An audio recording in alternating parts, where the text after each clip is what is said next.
Assalamualaikum warahmatullahi wabarakatuh.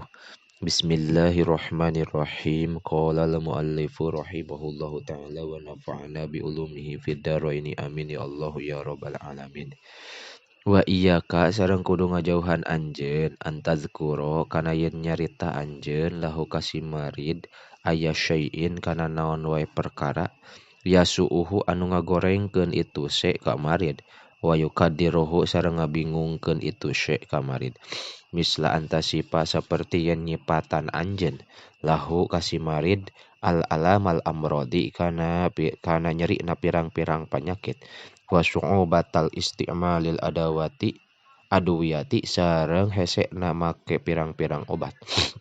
Aw takula atawa ngucapkeun anjeun lahu kasimarid inna fulanan kana sayaktosna anu kana eta bukti itu fulan teh maridon eta gering misla marodika saperti gering anjeun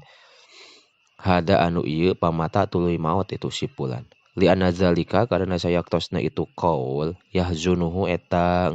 nyedihkeun itu qaul ka marid wa yughayyiru sareng ngarobahkeun itu qaul afkarohu kana pirang-pirang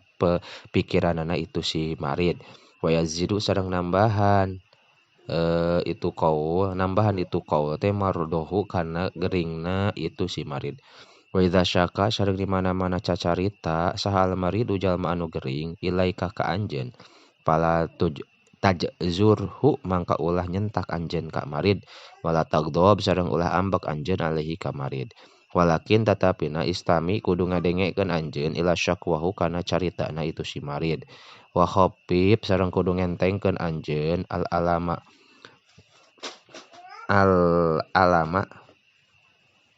kana nyeri na si marid bi ibaratin latifatin kalawan pirang-pirang ibarat anu lembut ka antakula saperti yang ngucap anjeun lahu kasimarid la ba'sa henteu nanaon alika ka anjeun inna marodoka sayaktos nagering anjeun teh khafifun eta enteng wa ba'dun nasi sareng ari sapalihna manusa marodohum eta ari geringna itu nas asyadu eta leuwih banget min marodika tinimbang gering anjeun wa ajala tuluy ngaganjangkeun insyaallah Gusti Allah lahum ka itu mardo asyifaa kana cager wa idza ra'aitahu sareng di mana-mana ningali anjeun ka marid mutahawinan anu lalawara binaso ihitobibi kana pirang-pirang nasehatna dokter fala tu'atibhu mangka ulah moyok anjeun ka marid bisyiddatin kalawan tarik walakin tetapina talatop kudu leuleuy anjeun ma'ahu sarta marid pitan bihi dina ngelinganana pitan bihi dina ngelingan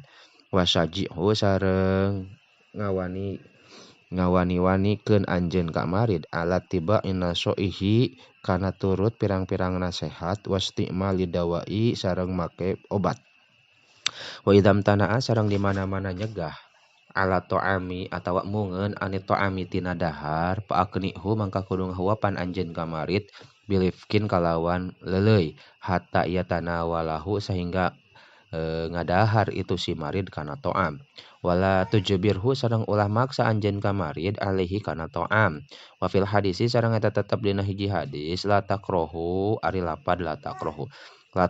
ulah maksa anjeun mardokum ka nu gering ti antara aranjeun ala to'ami kana dahar wa syarabi sareng nginum fa innallaha sayaktosna Gusti Allah yutaimuhum eta maparin tuangan Allah ka mardo wa yaskihim sareng maparin leueutan Allah ka itu mardo wallahu a'lam bishawab.